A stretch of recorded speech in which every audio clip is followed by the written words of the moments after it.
మరి నిన్నటి దినం పెద్దలు మరి సాయంకాలం వచ్చి మరి కొంతమంది మరి నూతన విశ్వాసులు దేవుని సన్నిధానానికి వచ్చి ఇక్కడ అన్ని అరేంజ్మెంట్స్ చేసిన విధానాన్ని బట్టి ప్రెసిడెంట్ గారిని వారి బృందాన్ని దేవుడు దీవించి ఆశీర్వదించాలని కోరుకుంటూ ఉన్నాం. క్రీస్తునందు ప్రేమైన వాళ్ళరా, మానవుల జీవితంలో అతి శ్రేష్టమైన దినం పునరుత్థాన దినం. ఏ ఒక్కరి చరిత్రలో కూడా వారి జీవితంలో వారి వారి వారి జీవిత విధానములో ఏదో ఒక దినం వారి జీవితంలో చనిపోయే దినం అంటూ ఒకటి ఉంటుంది. మరణం అందరికీ సంప్రాప్తమైంది. పాపము వల్ల మరణము అందరికీ సంప్రాప్తమైంది. ప్రతివాని జీవితంలో జననం తర్వాత చివరి మజిలి మరణం అయిపోయింది. కానీ ఈ దినం పునరుత్థాన దినాన యేసు ప్రభుల వారు మృత్యుంజయుడై లేచిన తర్వాత మరణం మానవుని జీవితంలో మధ్యభాగం అయిపోయింది. అప్పటిదాకా యేసు ప్రభు పునరుత్థానము చెందేంత దాకా మానవుని జీవితాల్లో రెండు మజిలీలే ఉన్నాయి. ఒకటి జననం, ఇంకొకటి మరణం. కానీ యేసు ప్రభుల వారు పునరుత్థానము చెందిన తర్వాత మరణం మధ్యభాగమైంది. ప్రతివాని జీవితంలో పునరుత్థానము వారికి దొరికిపోయింది. అందుకే కొరింథీయులకు రాసిన పత్రికలో పౌలు అంటాడు, ఓ మరణమా నీ ముల్లెక్కడ, ఓ మరణమా నీ విజయం ఎక్కడ. క్రీస్తునందు ప్రియమైన వాళ్ళరా, సాతాను పరలోకం నుంచి పడినప్పటి నుండి తను వాడుకున్న ఒకే ఒక ఆయుధం మరణం. ప్రతివాని జీవితంలో దేనికైనా భయపడడు, కానీ తన జీవితంలో మరణానికి తప్పకుండా భయపడతాడు. మానవుడు తప్పకుండా మరణానికి భయపడతాడు. If you say that you are not worried about death, నువ్వు మరణాన్ని గురించి ఆలోచించడం లేదు, ఆలోచన ఎందుకు చేయము తెలుసా? మరణము ప్రతివారికి భయం అండి. మరణము తర్వాత ఏం జరుగుతుందో అని భయం, మరణము తర్వాత ఎలా ఉంటామో అని భయం. కొన్ని శాస్త్రాలు చెప్తాయి మరణము తర్వాత తిరిగి ఇంకొక జన్మ ఉందని. బైబిల్ చెప్తుంది మరణము తర్వాత పునరుత్థానం ఉందని. మనం ఇంకా కన్ఫ్యూజన్లోనే ఉన్నాం. అందుకే ఈ ఉదయకాలం, ఈ పునరుత్థాన దినాన, ఈ ఉదయకాలం మన జీవితాల్లో కొన్ని శ్రేష్టమైన సత్యాలు తెలుసుకోవాలి. మామూలుగా మానవుడు చనిపోయిన తరువాత అతను ఉంచే స్థలాన్ని శ్మశాన వాటిక అని అంటారు, అంతేనా? ప్రతివాడు చనిపోయిన ప్రతివాడు వారి జీవితంలో వారు చనిపోయిన తర్వాత వారిని ఉంచే స్థలాన్ని శ్మశాన వాటిక అంటారు. యేసు ప్రభువుల వారు ఆయనను కూడా శ్మశాన వాటికలో సమాధి చేశారు. కానీ మీరు గమనించాలి, అప్పటి నుండి యేసు ప్రభు మరణము నుంచి సమాధిని గెలిచి ఆయన మృత్యుంజయుడై లేచిన తర్వాత క్రైస్తవులు శ్మశాన వాటిక అన్నారు. ఏమంటారండి? సమాధుల తోట అంటారు. ఎందుకంటారండి సమాధుల తోట అని? ఎప్పుడైనా ఆలోచించారా? గ్రేవ్ యార్డ్ అంటారు ఇంగ్లీష్లో, తెలుగులో చాలా మంచి మాట, సమాధుల తోట. క్రీస్తునందు ప్రియమైన వాళ్ళరా, తోటలో జీవముంది, తోటలో అభివృద్ధి ఉంది, తోటలో ప్రాణం ఉంది. అందుకే సమాధులలో భద్రపరచడం మన క్రైస్తవ విశ్వాసములో మనము తోటలో ఉంచుతున్నాం. ఎందుకు సమాధుల తోట అంటారు? ఎప్పుడైనా ఆలోచించారా? క్రీస్తునందు ప్రియమైన వాళ్ళరా, బైబిల్లో చాలా తోటలు ఉన్నాయి. ఈ ఉదయకాలం కొన్ని తోటలను గురించి మనం తెలుసుకోవాలి. మొట్టమొదటి తోట ఏదేను తోట. దేవుడు మానవుని చేసిన తర్వాత ఆదికాండము 2వ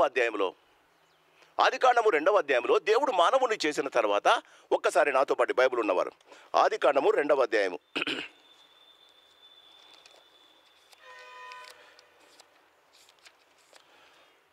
ఆదికాండము 2వ అధ్యాయము 8వ వచనం. దేవుడైన యెహోవా తూర్పున ఏదెనులో ఒక తోట వేసి తాను నిర్మించిన నరుని దానిలో ఉంచెను.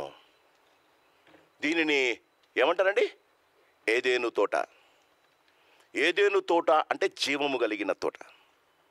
క్రీస్తునందు ప్రియమైన వాళ్ళరా, దేవుడు మానవుని, వాక్యం అంటుంది, దేవుడు మానవుని చేసి ఏదేను తోటలో ఉంచెను. ఆయన ఆక్రమించుకోలేదు, దేవుడు ఆ తోటలో ఉంచాడు. మానవుడు జీవించిన కాలమంతా దేవుని యొక్క అతి శ్రేష్టమైన ఆశీర్వాదము వారిని తోటలో ఉంచి దేవుడు వెంటనే ఒక ఆశీర్వాదం ఇస్తాడు. మీరు ఫలించి అభివృద్ధి పొంది భూమిని నిర్మించండి. ఒక యజమాని, ఒక తోటమాలి తన తోటలో ఒక చెట్టును వేసిన తర్వాత ఆయన అక్కడే ఉండిపోడండి. ఆయన తన జీవితంలో ఆ తోటలో ఎన్నో నూతన చెట్లను నాటుతాడు. ఆ చెట్టు ఫలాన్ని తీసుకొని ఆ విత్తనాలతో తన తోటను మొత్తం నింపుకుంటాడు. ఎందుకు? Why people will love to be in gardens? ఎందుకు తోటకు అంత ఆశీర్వాదకరమైన ఎందుకు ఆశీర్వాదం ఉంది? ఒకసారి ఆలోచించండి. ఎందుకంటే తోటలో జీవం ఉంది. జీవము కలిగిన మానవుని క్రీస్తునందు ప్రియమైన వాళ్ళరా, ఆదికాండము 2వ అధ్యాయంలో ఉంది జీవము కలిగిన మాటని. 8వ వచనం, దానికన్నా ముందు చూడండి 7వ వచనం. దేవుడైన యెహోవా నేలమట్టితో నరుని నిర్మించి వాని నాసికారంధ్రములో జీవవాయువును ఊదగా నరుడు జీవాత్మాయను. క్రీస్తునందు ప్రియమైన వాళ్ళని గమనించండి. దాని తరువాత జీవాత్మ ఊదిన మానవుణ్ణి, జీవము కలిగిన మానవుణ్ణి, జీవాత్మ ఊదిన మానవుణ్ణి దేవుడు ఏదేను తోటలో ఉంచాడు. ఎందుకంటారు? జీవము కలిగిన మానవుడు అభివృద్ధికి పొందాలి. జీవము కలిగిన మానవుడు ఇంకా తనలాంటి వారిని బ్రతికించాలి. జీవము కలిగిన మానవుడు తన జీవితంలో అతి శ్రేష్టమైన ఆశీర్వాదం కలిగి ఉండాలి. కానీ ఆ వాక్యములో మనము గమనిస్తే క్రీస్తునందు ప్రేమైన వాళ్ళరా, ఏ దేవుడు మొట్టమొదటి మానవుని తోటలో ఉంచితే ఆ తోటలోనికి క్రీస్తునందు ప్రేమైన వాళ్ళరా మానవుడు దేవుని చేత చెప్పబడిన మాటను మర్చిపోయాడు. దేవుడు అంటాడు, నీవు ఈ తోటను సేద్యము చేసి దీనిని కావిలి కాయాలి. మానవుడు దేవుని మాటను అలక్ష్యము చేశాడు. క్రీస్తునందు ప్రేమైన వాళ్ళరా దేవుని మాటను అలక్ష్యం చేశాడు. దేవుని మాటను అలక్ష్యం చేసి దేవుడు ఏదేను తోటను ఆయన కాయమంటే కాయకుండా తన జీవితంలో ఎక్కడున్నాడో మనకు తెలియదు. తోటలో విహరిస్తున్నాడేమో. తన జీవితంలో దేవుని మాటను ఉల్లంఘించాడు. తనకు తెలియనివాడు తోటలోనికి ఎంటర్ అయ్యాడండి. ఆలోచించండి. మన జీవితాలు కూడా దేవుడు తోటలో ఆశీర్వదించాలని కోరుకుంటారు. మనము కూడా జీవము కలిగి ఉండాలని, మనము శ్రేష్టమైన ఆశీర్వాదాలు పొందాలని మనల్ని కూడా ప్రతివారిని, రక్షింపబడిన ప్రతివారిని ఒక తోటలోనే ఉంచుతాడు. ఆ తోట సంఘం. ఆ సంఘములో ఉన్న విశ్వాసులు దేవుని చేత ఆశీర్వదింపబడిన వృక్షాలండి. అందుకే నీ భార్య ఫలించు ద్రాక్షవల్లి వల్లే ఉండును, నీ పిల్లలు బల్ల చుట్టూ ఎలా ఉంటారంటమా? మొక్కలంటే తోటలో కదా. మానవుల జీవితాలు దేవుడు తోటలో ఆశీర్వదించాడు. కానీ దేవుని యొక్క మాటను అవిధేయుడై దేవుడు చెప్పిన మాటను ఉల్లంఘించి క్రీస్తునందు ప్రేమైన వాళ్ళరా మానవుడు అదే తోటలో దేవుని కన్నా వేరే వాని మాట వినటానికి ఇష్టపడ్డాడు. క్రైస్తవ విశ్వాస జీవితములో దేవుడు మనలను ఆశీర్వదించి ఒక తోటలో అనేక చెట్ల మధ్య నిన్ను ఒక వృక్షంగా చేసి, స్త్రీనైతే ద్రాక్షవల్లిగా, పురుషున్నైతే ఒలీవల చెట్టుగా ఆశీర్వదించడానికి దేవుడు ఇష్టపడితే, మన జీవితంలో ఇంకొకరి మాటలు వినటానికి, లోకపు మాటలు వినటానికి మనం ఇష్టపడుతున్నాం. దేవుడు వచ్చాడండి. ఏ దేవుడు తోటలో ఉంచాడో జాగ్రత్తగా వినాలి. ఏ దేవుడు తోటలో ఉంచాడో అదే దేవుడు తోట నుండి తరిమేశాడు. బాగా ఆదికాండం 2వ అధ్యాయం, ఆదికాండం 3వ అధ్యాయం, 3వ అధ్యాయం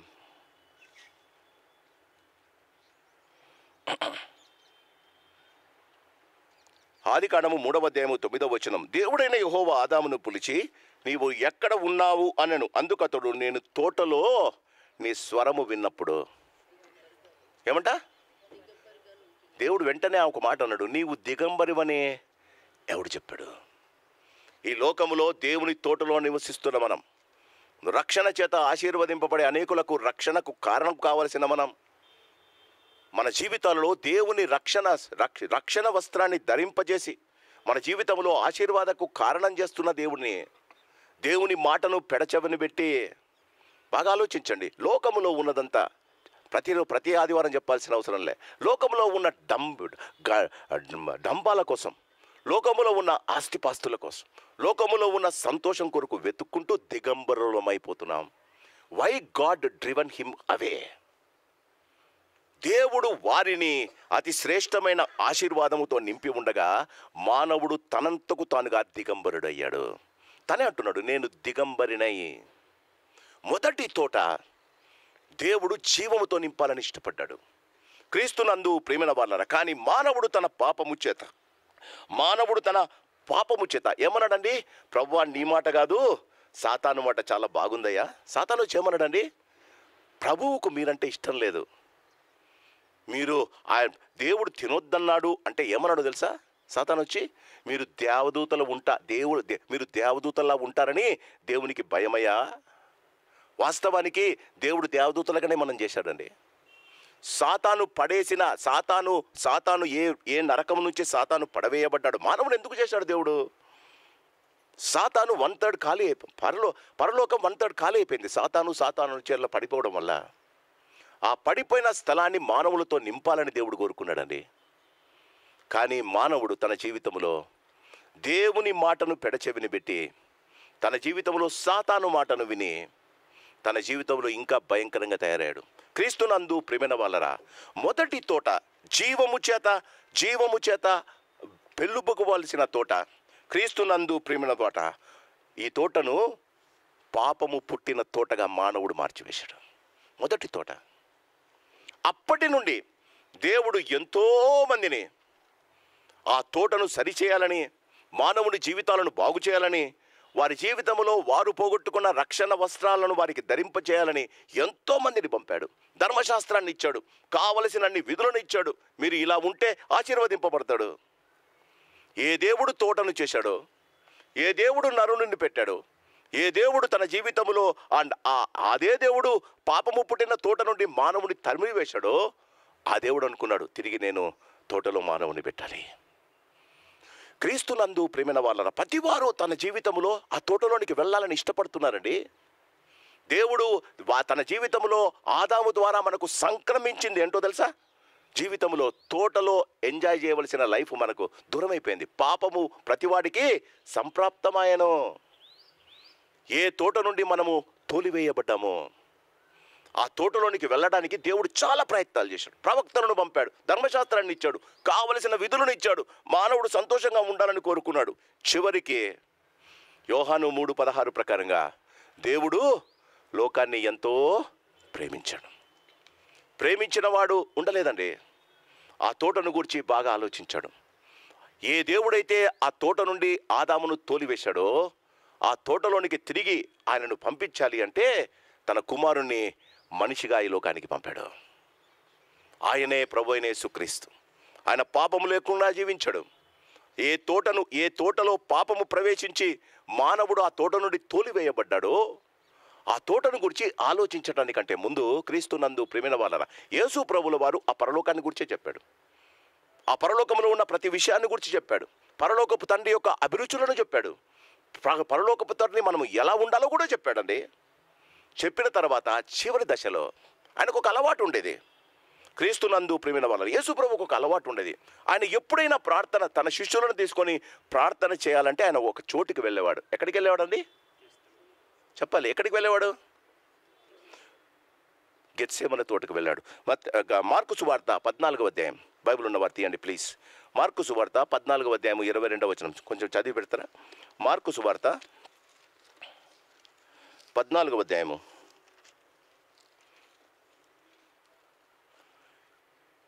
22వ వచనం. వారు భోజనం చేయుచుండగా ఎస్ సారీ మొదలు 32 సారీ క్షమించు 32 14:30. వారు గెత్సెమనే అనబడిన చోటునకు వచ్చినప్పుడు ఆయన నేను ప్రార్థన చేసి వచ్చు వరకు మీరు కూర్చుండుడని. బాగా గమనించండి చాలమ్మా. ఆయన గెత్సెమనే తోటకు వచ్చినప్పుడు యేసు ప్రభు అంటాడు, మీరు నాతో పాటు వస్తే నన్ను కూడా దేవుడు బయట పంపించేస్తాడు. పాపభూయిష్టమైన మానవుడు తన జీవితంలో ఎప్పుడు పాపాన్ని గురించి ఆలోచిస్తాడు. మోషే ఏలియాలు దిగి ఆ యొక్క ఎత్తైన పర్వతం మీద రూపాంతర కొండ మీద ఉన్నప్పుడు పేతురు ఒక మాట అంటాడు, ప్రభువా మనం ఇక్కడ ఉండుట మంచిది, కింద రోగాలు ఉన్నాయి, కింద కుష్ఠరోగం ఉంది, కింద గుడ్డివారు ఉన్నారు, కుంటివారు ఉన్నారు, వారితో మనకి ఎందుకు ప్రభువా, మనం ఇక్కడే ఉండిపోదాం. నీకు ఒకటియు, మోషేకు ఒకటియు, ఏలియాకు ఒకటియు ఏమంట పర్ణశాలలు వేసుకుంటారంట.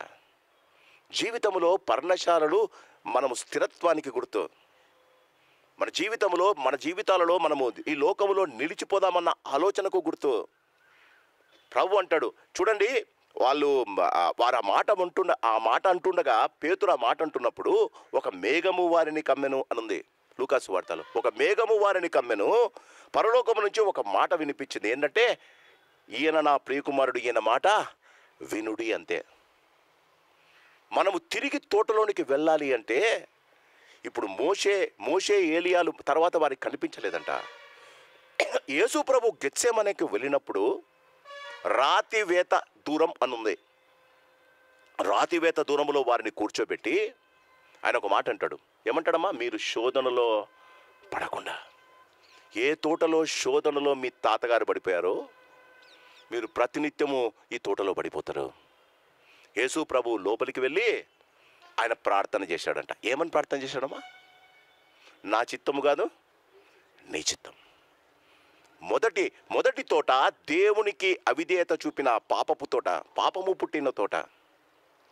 రెండవ తోట యేసు ప్రభువు వారు చెప్తున్నారు, ఆయన రెండవ తోట గెత్సేమనే వనములో ఆయన ఏమంటాడంటే అంతా చెప్తాడు. ప్రభువా నీ చిత్తం అయితే తొలగించేసే, అది ఇది చెప్పిన తర్వాత ఫస్ట్ ప్రార్థన చేస్తాడు, తిరిగి వస్తాడు, శిష్యులతో మాట్లాడతాడు, తిరిగి వెళ్తాడు, తిరిగి ప్రార్థన చేస్తాడు, రెండవసారి వస్తాడు, మూడవసారి వెళ్ళిన తర్వాత ఆయన ఒక మాట అంటాడు, ప్రభువా నా చిత్తం కాదు, నీ చిత్తం. ఏ మానవుడు తోటను పోగొట్టుకోవటానికి తన జీవితంలో దేవుని మాటను పెడచెవిని బట్టి సైతాను మాట విన్నాడు, ఆ మానవుడు తిరిగి తన జీవితంలో తోటలోనికి రావాలంటే మొట్టమొదట ఉండవలసిన లక్షణం గెత్సేమనే తోటలోని నా చిత్తము కాదు, నీ చిత్తము సిద్ధించుగాక. తండ్రి అయిన దేవుడు వచ్చి నేర్పుతున్నాడండి. ఈ ఉదయకాలం క్రీస్తునందు ప్రేమైన వాళ్ళరా, గెత్సేమనే తోట క్రీస్తునందు ప్రేమైన వాళ్ళ ఆయన తోట చివరన తోటలో కూర్చొని ఆయన అన్నమాట, నా చిత్తము కాదు తండ్రి, నీ చిత్తమే సిద్ధించుగాక. మానవుడు జన్మించి నా చిత్తము కాదు అని అప్పుడు దాకా పలకలేదండి. ఏ మానవుడు ఏ తోటలో ఈ మాట పలకలేదు. ప్రతివాడు తన జీవితంలో కావలసిందే కోరుకున్నాడు. కూర్చొని మనం కూడా మన జీవితంలో కావలసిన చిట్టి రాసుకొని దేవుణ్ణి అడుగుతాం. అందుకే మనకు తోటల అనుభవం లేదండి. యేసు ప్రభుల వారు తోటలో నీవు జీవించాలి అంటే మొట్టమొదట మనకు ఉండవలసిన లక్షణం నా చిత్తము కాదు, నీ చిత్తం. క్రీస్తునందు ప్రేమైన వాళ్ళరా, రెండవ తోట తిరిగి యేసుప్రభుల వారు కుమారుడైన యేసుప్రభు వచ్చి ఒక కొత్త తోటను మనకు ఇంట్రొడ్యూస్ చేస్తున్నాడు. అది ప్రార్థన ప్రారంభమైన తోట, మా విజ్ఞాపన ప్రార్థన ప్రారంభమైన తోట. క్రీస్తునందు ప్రేమైన వాళ్ళరా, కూర్చున్న వారు మన పితరుడైన ఆదాము ఏ తోట నుండి మనలను దూరం చేశాడో, if he would not have done anything wrong, ఏదేను వనములో ఆదాము ఒకవేళ తప్పు చేయకుండా ఈ మార్నింగ్ సర్వీస్ ఎక్కడ పెట్టుకునే వాళ్ళమండి? ఏదేను తోటలోనే పెట్టుకుంటుంటే. కానీ దేవుడు మన జీవితంలో ఆ తోటను తిరిగి మనకి ఇవ్వాలని ఇష్టపడుతున్నాడు. జాగ్రత్తగా వినాలి. అందుకే సమాధుల తోటకు వెళ్ళే కంటే ముందు నేను ఉపోద్ఘాతంగా చెప్పా, మనుషులు చనిపోయినప్పుడు పెట్టిన స్థలాన్ని శ్మశాన వాటిక అంటారు. క్రైస్తవులు పెట్టే స్థలాన్ని సమాధుల తోట అంటారు.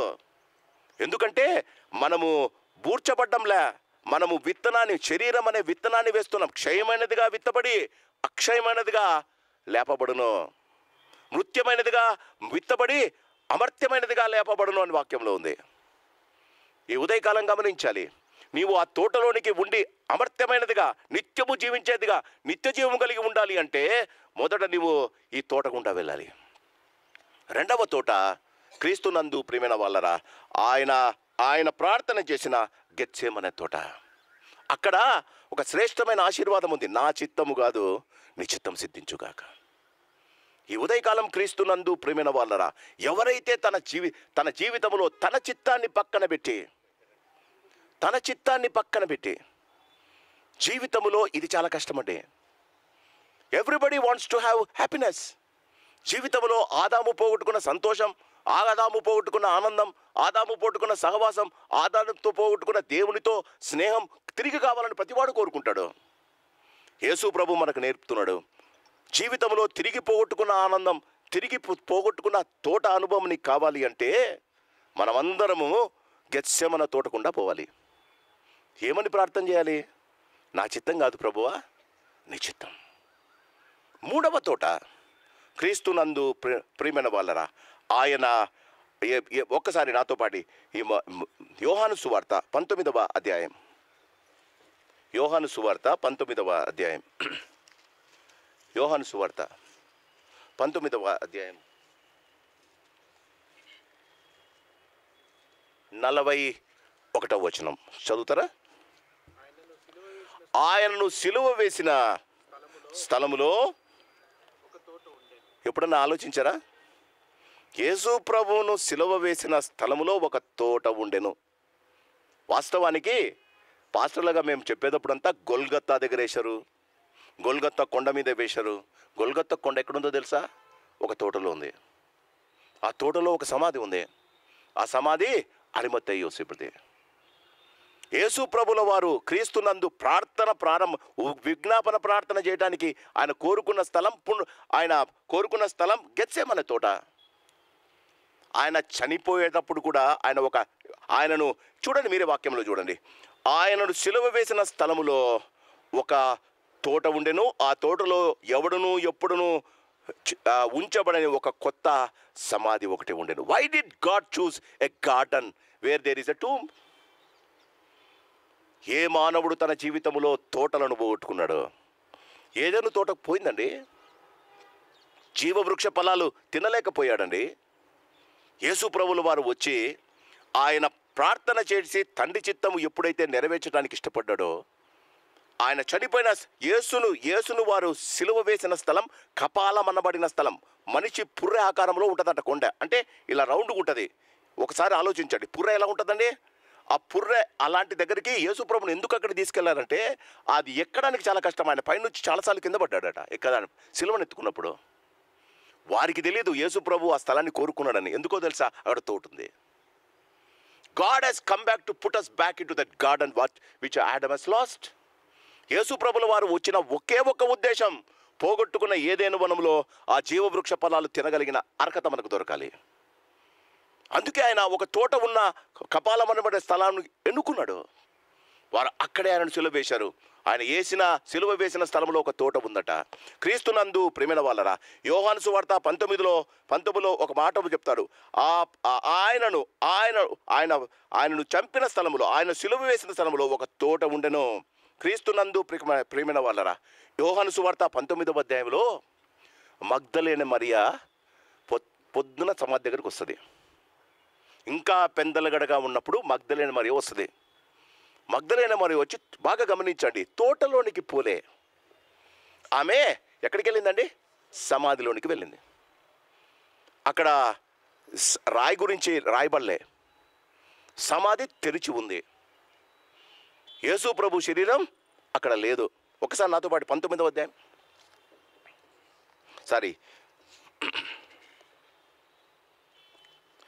20వ అధ్యాయం, యోహాను సువార్త 20వ అధ్యాయం 1వ వచనం. ఆదివారం ఇంకనూ చీకటిగా ఉన్నప్పుడు మగ్దలేనే మరియ పెందలకాడ సమాధికి వచ్చి సమాధి మీద ఉండిన రాయి తీయబడిన ఉండట చూచెను. కనుక ఆమె పరిగెత్తుకొని వచ్చి సీమోను పేతురునొద్దకును యేసు ప్రేమించిన మరొక శిష్యుని వద్దకును వచ్చి ప్రభువును సమాధిలో నుండి ఎత్తుకొని పోయి ఆయనను ఎక్కడ ఉంచినో ఎరగమని చెప్పాను. కాబట్టి పేతురును ఆ శిష్యుడును బయలుదేరి సమాధి వద్దకు వచ్చిరి. వారిద్దరూ కూడికి పరిగెత్తుచుండగా ఆ శిష్యుడు పేతురు కంటే త్వరగా పరిగెత్తి ముందుగా సమాధి వద్దకు వచ్చి, జాగ్రత్తగా వినాలి, వంగి నారబట్టలు పడి ఉండుట చూచెను, కానీ అతడు సమాధిలో ప్రవేశించలేదు. మానవుడికి సమాధులు అంటే భయం అండి. పోయినవాడు యోహాను, అందుకే ఆయన పేరు రాసుకోవాలి. యోహాను సువార్తలో ఇది ఉంది. మానవుడికి సమాధి అంటే భయం. ఇప్పుడు ఈవెన్ నౌ ఎప్పుడైనా నారాయణగూడకి వెళ్తే రాత్రి 6 తర్వాత వెళ్ళిపోదాం అంటారు అందరూ. ఎందుకు భయం? మీకు చెప్పాలి, మీకు ఇంకొకసారి చెప్పాలి. యేసు ప్రభు తిరిగి లేచిన తర్వాత మీరు నేర్చుకోవాల్సిన సత్యం ఏంటంటే, మనిషి చచ్చిపోతే దయ్యం కాడు. కావలసినంత దయ్యాలు ఉన్నాయి. మనం మళ్ళీ దయ్యాలు కావాల్సిన అవసరం లేదు. బైబిల్లో ఎక్కడ దాఖలాలు లేవు మనిషి చచ్చిపోతే దయ్యం అవుతాడని. సౌలు సమూయేలును పంపిస్తాడు పైకి. సౌలు మరి ఒక స్త్రీ ద్వారా, కర్ణపిశాచులు పట్టే స్త్రీ ద్వారా సమూయేలును పైకి రప్పిస్తాడు. సమూయేలు పైకొచ్చి సమూయేలు ఎలా ఉన్నాడు అని అడుగుతాడు సౌలు ఆ కర్ణపిశాచి ఆమెను. సౌలు వస్త్రధారణను సౌలు ఎలా ఉన్నాడో ఆమె చెప్తుంది. బాగా గమనించాలి. సమూయేలు దయ్యంగాలే. ఎలా ఉన్నాడో అలా ఉన్నాడు. పైనకి వచ్చి చెప్తాడు సౌలుతో, రేపు సాయంకాలానికి నువ్వు నాతో పాటు ఉంటావని. మీకు చెప్పాల్సింది ఏంటంటే ఈ ఉదయకాలం మీ అమ్మ నాన్నలు భార్యలు చచ్చిపోయి పాస్టమ్మ చనిపోయిన తర్వాత దయ్యంగాలే, అందుకే నేను ఇంకా ఆ ఇంట్లో ఉన్నా, ధైర్యంగా ఉన్నా. ఎందుకు చెప్తున్నానంటే చాలామంది అంటారు పాస్టమ్మ గారు చనిపోయారు కదండి ఎందుకంటే ఆ ఇంట్లో ఉన్నారు. పాస్టమ్మ దయ్యం అయితే ఇంక మనం బతికిందుకు, చచ్చిన వాళ్ళమంతా దయ్యం అవుతాం కదా. క్రీస్తునందు ప్రేమైన వాళ్ళ ఏదేను తోటను పోగొట్టుకున్నప్పుడే మన శరీరాలు దయ్యాలైపోయాయి. దేవదూతల్లాగా ఉండాలి అని అనుకున్న మానవుడు దయ్యమైపోయాడు. దిగంబరులు అంటే దిగంబరులుగా జీవించేదే దయ్యాలండి. క్రీస్తునందు ప్రేమైన వాళ్ళరా బాగా గమనిస్తే అక్కడ ఒక మాట ఉంది, నారబట్టలు. చూడండి వాక్యం ఏమంటుందో 20వ అధ్యాయం 5వ వచనం, వంగి నారబట్టలు పడి ఉండుట చూచెను. మానవునికి కట్టిన నారబట్టలు. యేసు ప్రభువును నారబట్టలతో చుట్టాడు అరిమత్తయి, యోసేపు, నికోదేము. నారబట్టలతో చుట్టిన బట్టలు వారి జీవితం. యేసు ప్రభు లేచినప్పుడు అవి తీసేసి యేసు ప్రభు పడేశాడు. నీవు ఈ లోకములో సంపాదించుకున్నవన్నీ నారబట్టలతో సమానం. దాన్ని పొత్తిగుడ్డలు అని కూడా అంటారు. యేసు ప్రభు పుట్టినప్పుడు కట్టిన గుడ్డలు అవి. క్రీస్తునందు ప్రేమైన వాళ్ళరా నారబట్టలు పడి ఉండడం ఈ లోకములో మానవుడు కట్టిన కట్టడాలన్నీ దానికి సమానం. ఈ లోకములో నీవు తిరిగి దేదేను తోటలో ఉండాలి అంటే బాగా గమనించండి, నీకు రక్షణ వస్త్రము ధరించుకొని ఉండాలి. అదొకటే మిగులుతుంది. ఎఫ్ఎస్సిలో అంటాడు రక్షణ వస్త్రాలు మనం ధరించుకోవాలి. యేసుప్రభు మనకు రక్షణ వస్త్రం ఇస్తాడట, దానిని మనం కాపాడుకోవాలట. ప్రతి ఆదివారం ప్రతిదినం మనం ప్రార్థన చేసినప్పుడు మన అవసరతలు కాదు, మన రక్షణ వస్త్రాలు ఉతుక్కొని పెట్టుకోవాలి. మన జీవితాల్లో దాని గురించి ఆలోచించాం, మన అక్కర్ల గురించే ప్రార్థన చేస్తామండి. మనం అడుగుతున్నవన్నీ, మన అక్కరలు, మనం అడిగే ప్రతిదీ నారబట్టలతో సమానం. చచ్చిన తర్వాత దాన్ని చుట్టి పక్కన పడేశాడు యేసు ప్రభు. వారిద్దరూ లోపలికి వెళ్ళారు. క్రీస్తునందు ప్రేమైన వాళ్ళరా ఈ వారిద్దరూ వెళ్ళిపోయిన తర్వాత క్రీస్తునందు ప్రేమైన ఒక్కసారి ఇప్పుడు చదువుకున్న భాగంలో చూడండి, యోహాను సువార్త 20వ అధ్యాయం. అయితే మరియా మా యోహాను సువార్త 20వ అధ్యాయము 11వ వచనం. అయితే మరియా అని ఎందుకన్నారండి? ఆమెకు యేసు ప్రభువును ఎత్తుకొని పోదామన్న ఆశ ఉంది. ఆమె అక్కడ తోటమాలనుకొని యేసు ప్రభు కనిపించినప్పుడు ఒక మాట అంటుంది, అయ్యా నీవు ఆయనను ఎక్కడ పెట్టావో నాకు ఒకసారి చూపించు, నేను ఆయనను ఎత్తుకొని పోదును. నీవు తోటలోనికి రావాలి అంటే యేసును ఎత్తుకొని పోవలసిన ఆశ నీకు ఉండాలి. ఎక్కడికి ఎత్తుకుపోవాలమ్మా? జక్కయ్య మాదిరి ఇంటికి తీసుకెళ్ళాలి. క్రీస్తునందు ప్రేమైన వాళ్ళరా చూడండి, ఆమె మాటలు విందాం. క్రీస్తునందు ప్రేమైన వాళ్ళరా యేసు ప్రభు కనిపించకపోగా చూడు, వారంటారు 13వ వచనం, అమ్మా ఎందుకు ఏడ్చుచున్నావని ఆమెను అడగగా ఆమె నా ప్రభువును ఎవరో ఎత్తుకొని పోయిరి, ఆయన ఎక్కడ ఉంచినో నాకు తెలియలేదని చెప్పాను. 3వ తోట పునరుత్థాన తోట. పునరుత్థానంలో నీ ఆశ ఏముండాలి? యేసు ప్రభును ఇంటికి తీసుకుని వెళ్దామన్న ఆశ ఉండాలి. క్రీస్తునందు ప్రేమైన వాళ్ళరా యేసు ఎక్కడ ఉంటే లోకం అక్కడ ఉండదండి. చాలాసార్లు చెప్పా, జక్కయ్య యేసు ప్రభు నీ ఇంటికి వస్తా జక్కయ్య అంటేనే జక్కయ్య అన్నాడు లోకం బయటికి పంపించేసి వస్తానయ్యా. ఫస్ట్ నేను లోకంలో సంపాదించుకున్నదంతా అక్రమంగా, అన్యాయంగా, న్యాయంగానో నేను సంపాదించుకున్నా. లోకం ఉంది ప్రభా నా ఇంట్లో, ఆ లోకాన్ని బయట పంపించిన తర్వాత నువ్వు రా ప్రభా ఇంట్లోనికి. 3వ తోట పునరుత్థాన తోట. అందులో యేసును తీసుకుని వెళ్దామన్న ఆశ నీకుండాలి. 2వ తోట గెత్సెమనే తోట. అందులో ఏముందండి? నా చిత్తం కాదు. మొదటి తోట ఏదేను తోట, నీ మాట కాదు నా మాట. గెత్సెమనే ఏదేను తోటలో పాపము పుట్టింది. గెత్సెమనే వనములో క్రీస్తునందు ప్రేమైన వాళ్ళరా ఉత్తరవాదత్వం అంటే యేసు ప్రభు ప్రార్థన ద్వారా మన చిత్తం కాదు దేవుని చిత్తానికి ప్రాధాన్యత దొరికింది. 3వ తోట పునరుత్థాన తోట. క్రీస్తునందు ప్రేమైన వాళ్ళరా ఈ పునరుత్థాన తోటలో ఆయన బాగా గమనించండి, ఇద్దరు వెళ్ళిపోయారండి. ఇద్దరు వెళ్ళిపోయారు. క్రీస్తునందు మగ్దలేనే మరియ వెతుకుతూనే ఉంది. ఈ ఉదయకాలం మనకు దేవుడు ఇచ్చే సందేశం ఏంటంటే, if you search for him in his garden you will get him. దేవుణ్ణి ఆయన తోటలోనే వెతకాలి. ఎక్కడ పడితే అక్కడ ఆయన దొరకడు. ఆయన తోటలోనే ప్రచారం చేస్తున్నాడు. ఆయన తోటలోనే తిరుగుతూ ఉన్నాడు. చూడండి, ఒకసారి గమనించండి. మత్తయి యోహాను సువార్త 20వ అధ్యాయము. అమ్మా, ఎందుకు ఏడ్చుచున్నావని ఆమెను అడగగా, ఆమె, నా ప్రభువును ఎవరో ఎత్తుకొని పోయిరి, ఆయనను ఎక్కడి ఉంచిరో నాకు తెలియలేదని చెప్పాను. ఆమె ఈ మాటలు చెప్పి వెనుక తట్టు తిరిగి యేసు నిలిచి ఉండుట చూచెను. Why did Magdalene Maria got the chance to see Jesus first? పునరుత్థానుడైన యేసు ప్రభువును మరియమ్మ, ఎందుకండి? యోహాను ఉన్నాడు, వాళ్ళ అమ్మ ఉంది, యేసు ప్రభు వాళ్ళ మమ్మీ కూడా ఉంది, ఇంకా 2 స్త్రీలు, సలోమి వాళ్ళ సిస్టర్ కూడా వచ్చారు. ఇంతమంది యేసు దగ్గరికి వచ్చినప్పుడు యేసు ప్రభుల వారు మగ్దలేన మరియకే, 7 దయ్యాలు బట్టి దయ్యాలను బాగా చేసిన మగ్దలేన మరియకే ఎందుకు దొరికాడండి యేసు ప్రభు? She had an urge to take Jesus into her home. తను యేసు ప్రభువును ఎత్తుకొని పోతానన్న ఆశ ఉందండి. మన జీవితాల్లో ఆదివారం వస్తాం, ఆరాధిస్తాం, ప్రభా ఇక్కడే ఉండి నెక్స్ట్ వీక్ మళ్ళీ వచ్చి కలుస్తా, గుడ్ బై అని చెప్పి వెళ్ళిపోతున్నాం. అందుకే యేసు ప్రభు మన ఇంట్లో లేడండి. మనకు కావలసిన సమాధానం, శాంతి లేదండి. పునరుత్థాన తోటలో క్రీస్తునందు ప్రియమైన వాళ్ళ నువ్వు ఎత్తుకుతే ప్రభువు దొరుకుతాడండి. క్రీస్తునందు ప్రియమైన ఆ మాట చెప్పి వెనుక తట్టు తిరిగి యేసు నిలిచి ఉండట చూచను కానీ ఆమె ఆయన యేసు అని గుర్తుపట్టలేదు. యేసు, అమ్మా, ఎందుకు ఏడ్చుచున్నావు, ఎవరిని వెతుకుచున్నావు అని ఆమెను అడగగా, ఆయన తోటమాలి అనుకొని, అయ్యా, నీవు ఆయనను మోసుకొని పోయినట్లా ఆయనను ఎక్కడ ఉంచుతో నాతో చెప్పుము, నేను ఆయనను ఎత్తుకొని పోదునని చెప్పాను. రెండవసారండి, క్రీస్తునందు ప్రియమైన వాళ్ళ మరియలోని తపనను యేసు ప్రభు చూశాడు. ఏమన్నాడు చూడండి, మరియా అని యేసు పిలిచాడండి. వెన్ గాడ్ కాల్స్ యూ, దేవుడు తన నోటితో నిన్ను పిలిస్తే నీ జీవితము తిరిగి తోట అయిపోతుందమ్మా. 3వ తోట పునరుత్థాన తోట, మనము యేసు ప్రభువును వెతికే తోట. ఆయన ఆ దినం మరియతో అంటాడు, క్రీస్తునందు ప్రియ, ఆమె అడుగుగా క్రీస్తునందు యేసు ఆమెను చూచి 16వ వచనం, మరియా అని పిలిచెను. ఆమె ఆయన వైపు తిరిగి ఆయనను హెబ్రీ భాషతో రబ్బుని అని పిలిచెను. క్రీస్తునందు ప్రియమైన వాళ్ళని ఆ తోటలో ఆమె వెతుకుతూ ఉంది. నిజమైన ఒక భక్తుడు అంటాడు, నిజమైన ప్రేమకు ఆటంకాలు ఉండవు. నిజమైన ప్రేమకు ఆటంకాలు ఉండవు, అవకాశాలనే వెతుకుతూ ఉంటారు. దేవుణ్ణి ప్రేమించేవారు అవకాశాల కోసం దేవుణ్ణి ఎలా సంతోషపరచాలి, దేవుణ్ణి ఎలా కనుక్కోవాలి, దేవుణ్ణి ఎలా ప్రసన్నం చేసుకోవాలి, దేవుణ్ణి మన జీవితాలలో ఎలా ఆశీర్వాదకరంగా మార్చుకోవాలి.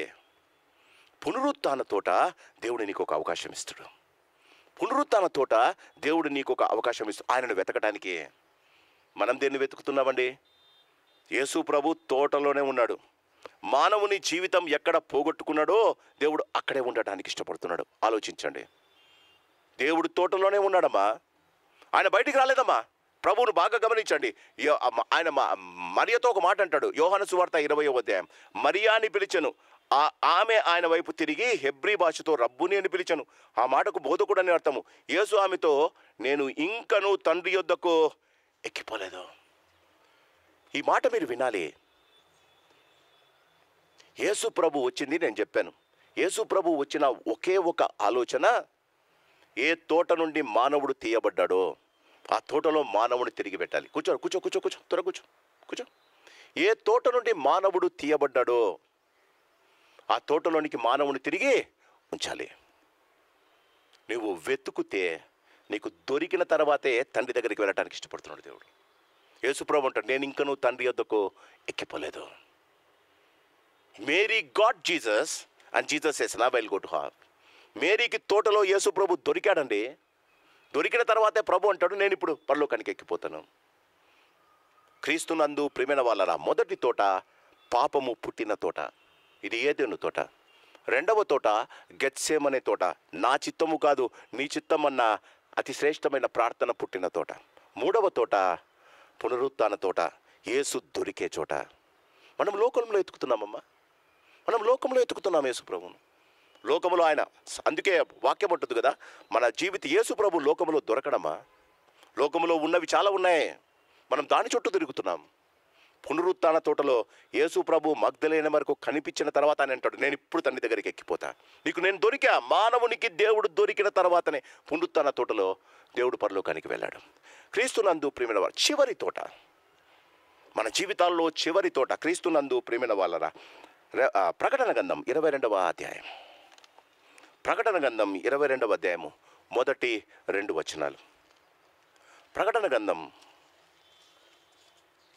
22వ అధ్యాయం. ప్రకటన గ్రంథం 22వ అధ్యాయం.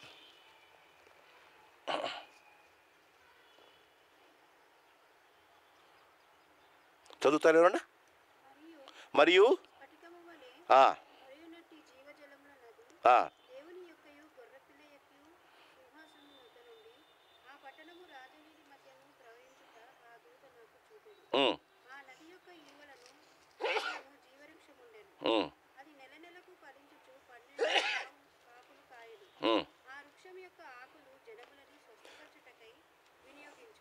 చాలు తల్లి.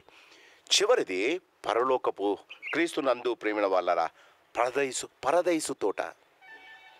ఇది ప్రకటన గ్రంథం 22వ అధ్యాయం. ఎందుకు ఇది తోట? క్రీస్తునందు ప్రేమిన ఒక్కసారి ఆదికాండం, మానవుడు పోగొట్టుకున్నది ఏదో ఒకసారి గమనిద్దాం. ఆదికాండము 3వ అధ్యాయం.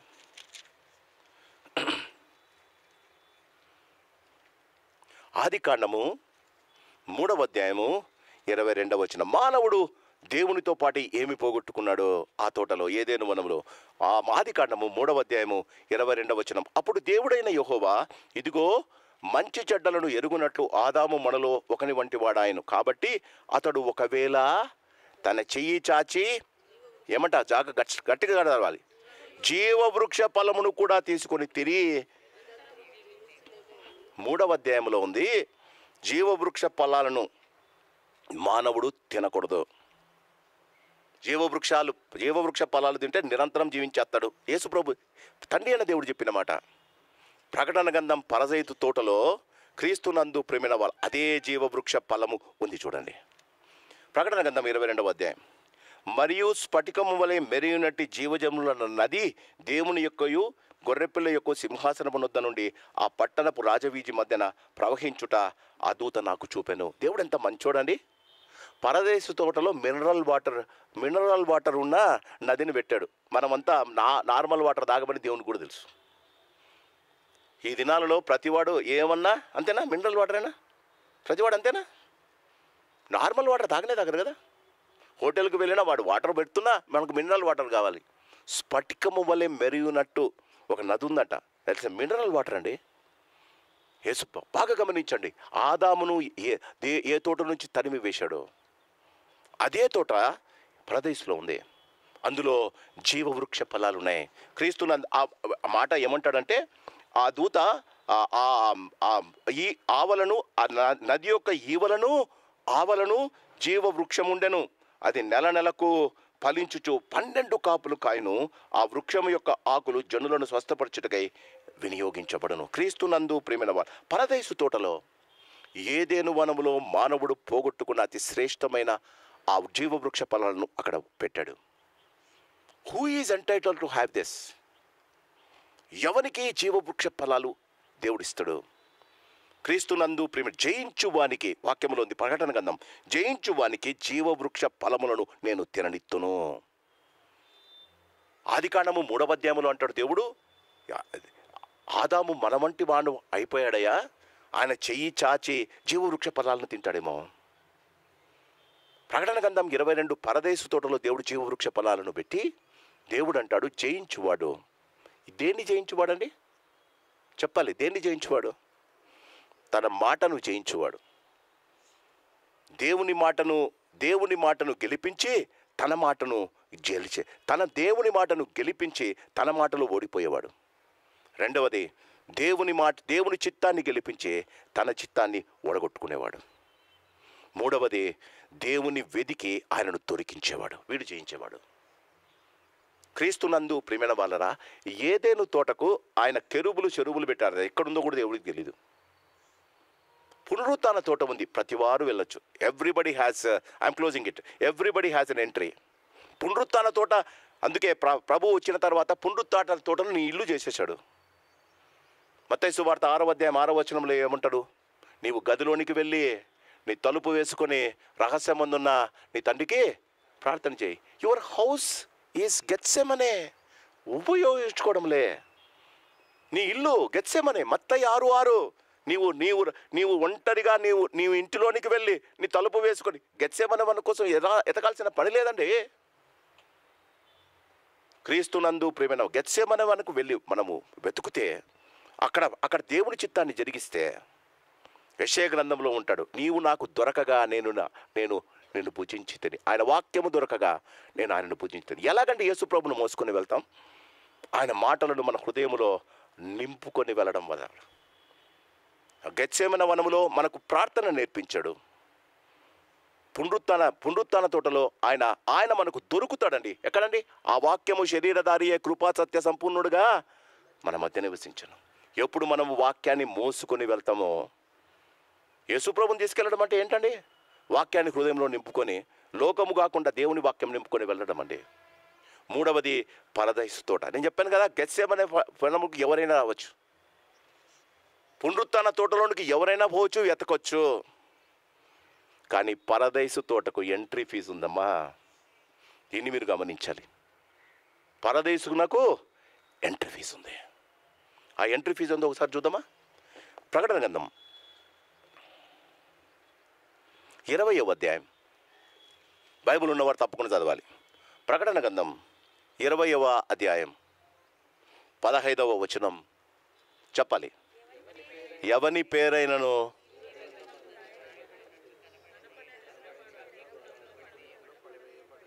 ఇదమ్మా ఎంట్రీ ఫీజ్.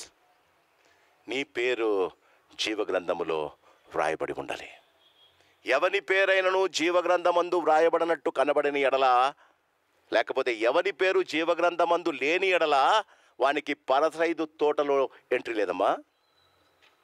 ఈ ఉదయకాలం పునరుత్థాన దినం, ఉదయకాలమే వచ్చాం. దేవునికి స్తోత్రం. 2 రకాల మనుషులు ఉన్నారు ఇక్కడ. అందరము ఆదాము వల్ల ఏదేను తోట నుండి తరిమివేయబడ్డాం. దేవుని యొక్క జీవవృక్ష ఫలాలు తినే అర్హతను కోల్పోయాం. దేవుడు యేసుప్రభు ద్వారా తిరిగి పరదైసు తోటను ఆయన చేశాడు. ఆయన ఏదేను వనము నుండి మానవును తరిమివేసి జీవవృక్ష ఫలాలు తినకుండా చేసిన దేవుడు తిరిగి తన కుమారుని పంపి పరదైసు తోటను మనకు చూపి అక్కడ జీవవృక్ష ఫలాలు ఉన్నాయన్నాడు. ఈ జీవవృక్ష ఫలాలను తినడానికి మానవునికి ఒక అవకాశం ఇచ్చాడు. తన్ను ఎందరు అంగీకరించరో, యోహాను సువార్త 1వ అధ్యాయం 12వ వచనం, తన్ను ఎందరు అంగీకరించరో వారందరికీ చెప్పాలి, అనగా తన నామం ముందు విశ్వాసం ఉంచు వారికి దేవుని పిల్లలు అవుట. పరదైసులో దేవుని పిల్లలు మాత్రమే ఉంటారమ్మా, దయ్యాల పిల్లలు ఉండరు. ఇక్కడ కూర్చున్న వారు యేసు ప్రభునందు విశ్వాసం ఉంచిన వారందరూ పరదేశునకు అర్హులు. You got the entry fees. కానీ జీవితంలో ప్రభు యొక్క ఎంట్రీ ఫీజును పే చేసి మన జీవితాల్లో కావలసిన అర్హతను పొంది తిరిగి పోగొట్టుకున్నాం. నిర్గమకాండం 33-32, ఎవడు నా ఎదుట పాపము చేసనో వాడిని నా గ్రంథము నుండి తుడిచివేస్తా. కూర్చున్న వాళ్ళలో 2 రకాలు ఉన్నారు. ఒకరు రాయించుకొని పేరు కొట్టించుకున్న వాళ్ళు, ఇంకొకరు ఇంకా రాయటానికి ఇష్టపడని వారు, మూడవ వారు రాసి తమ పేర్లను ప్రతినిత్యము జీవగ్రంథంలో తుడిచివేసినా తిరిగి వచ్చి పాపాన్ని ఒప్పుకొని, మొదటి యోహాను పత్రిక 1వ అధ్యాయం 11వ వచనం ఏముంది? మన పాపములను మనం ఒప్పుకొని ఆయన నమ్మదగిన వాడును నీతిమంతుడు కనుక మన పాపముల నుండి మనలను విముక్తి చేసే ఆయన మన పాపాలు తుడిచివేస్తాడు. క్రీస్తు పునరుత్థానం యొక్క సందేశం ఇదే. ఆయన లేచి ఉన్నాడు. నువ్వు లేయాలి, నువ్వు పరలోకానికి వెళ్ళాలి, నువ్వు పరదేశకు వెళ్ళాలి. జయించేవాని మాదిరి నీవు జీవవృక్ష ఫలాలు తినాలి. మొదటి తోట ఏదేను తోట, పాపము పుట్టిన తోట. రెండవ తోట గెత్సేమనే తోట, దేవుని చిత్తము నెరవేర్చే తోట. మూడవ తోట పునరుత్థాన తోట, యేసును వెతికే తోట. నాలుగవ తోట పరదేశు తోట. ప్రశ్న ఏంటంటే, అక్కడి దాకా వచ్చి పడిపోయే వాళ్ళు చాలామంది ఉన్నారు. అక్కడి దాకా వచ్చి యూదా బల్ల దాకా వచ్చాడండి. యూదా బల్ల దాకా వచ్చాడు. బల్ల దగ్గర యేసు ప్రభు ముంచి ఆయనకే ఇచ్చాడు. వాడు ముక్క పడివేసి వెళ్ళిపోయాడు. యేసు ప్రభు యొక్క శరీరాన్ని పడవేసి వెళ్ళిపోయేవాడు చాలామంది ఉన్నారమ్మా. ఈ పునరుత్థానం యొక్క సందేశం, భయపడకుడి సదాకాలము నేను మీతో ఉన్నాను. భయపడకుడి సదాకాలం నేను మీతో ఉన్నాను. ఎందుకట? సాతాను వచ్చి చాలాసార్లు ఏదైనా వనములో ఆదామును పడేసినట్టు మిమ్మల్ని పడేసడానికి ట్రై చేస్తుంది. కానీ నేను పునరుత్థానుడై ఉన్నాను. ఎందుకు ఈ మాట అంటాడండి? సదాకాలము మీతో ఉన్నానని యేసుప్రభు లేచిన తర్వాత ఎందుకు అన్నాడు?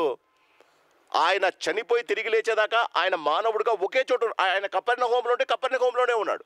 ఆయన గలిలయ సముద్రం దగ్గర ఉంటే గలిలయ సముద్రం దగ్గరే ఉన్నాడు. ఆయన కొండ మీద ప్రసంగం చేస్తుంటే అక్కడే ఉన్నాడు. కానీ యేసు ప్రభు తిరిగి లేచిన తర్వాత ఎమ్మాయి మార్గంలో ప్రయాణం చేస్తున్న వాళ్ళతో వెళ్ళాడు. ఆయన అక్కడ దృశ్యుడయ్యాడు, తిరిగి శిష్యుల దగ్గర కనిపించాడు. ఆయన మృత్యుంజయుడే లేచిన తర్వాత ఆయన శరీరం అందరి దగ్గర ఉండటానికి ఇష్టపడుతున్నాడు. ఈ ఉదయకాలం క్రీస్తునందు ప్రియమైన వాళ్ళరా, పునరుత్థానములో దేవుడు మనకు ఇచ్చిన అతి శ్రేష్టమైన ఆశీర్వాదం. భయపడకండి, పరదైదు తోటలకు చేరండి, నేను పెట్టిన జీవవృక్ష ఫలాలను తినండి, నా కుమారుల కుమార్తెగా జీవించండి. మా ఆయన కొరకు జీవించే కృపను దేవుడు మనకు దయచేయనుగా. చిన్న ప్రార్థన చేసుకుని తిరిగిన కార్యక్రమానికి వెళ్దాం. మహాపరిశుద్ధుడా, ప్రేమ కలిగిన పరలోకపు తండ్రి, ఏదేను వనములో ఆదాము పోగొట్టుకున్న అతి శ్రేష్టమైన ఆశీర్వాదపు తోటలో నివాసం తిరిగి యేసు ద్వారా మీరు మాకు దయచేసినందుకు నీకు స్తోత్రాలు. అనేకులం మరి మా తండ్రి ఏదేను వనము దగ్గరే నిలిచిపోయాం నాయన. కొంతమంది ఏదేను వనము నుండి గెత్సేమనే వనం దాకా రాగలిగాం, కానీ పునరుత్థాన తోటలో నిన్ను వెతకడానికి మేము ఇష్టపడడం లేదయ్యా. కొంతమంది వెతికారయ్యా, వెతుకుతూనే ఉన్నారు, మీరు వారికి దొరికారు. కానీ చిన్న చిన్న లోకపు పాపముల ద్వారా వారు తిరిగి తిరిగి పోగొట్టుకుంటున్నారు. జీవితంలో అయ్యా గురి వద్దకు పరిగెత్తే వారంగా పరదైసు తోటలోని జీవవృక్షాలను తినగలిగిన కృప మాకు దయచేయండి అయ్యా. అలాంటి కృప ఈ ఉదయకాలం వచ్చిన ప్రతి వారికి దయచేయమని అయ్యా మీరు మాకు ఇచ్చిన అభయం నాయన. భయపడుకుడి, యుగయుగములు సదాకాలము నేను మీతో ఉంటాను. మీరు ఉండడం మా జీవితాలకు ధైర్యము నాయన, మీరు ఉండడం మా జీవితాలకు ఆశీర్వాదము నాయన.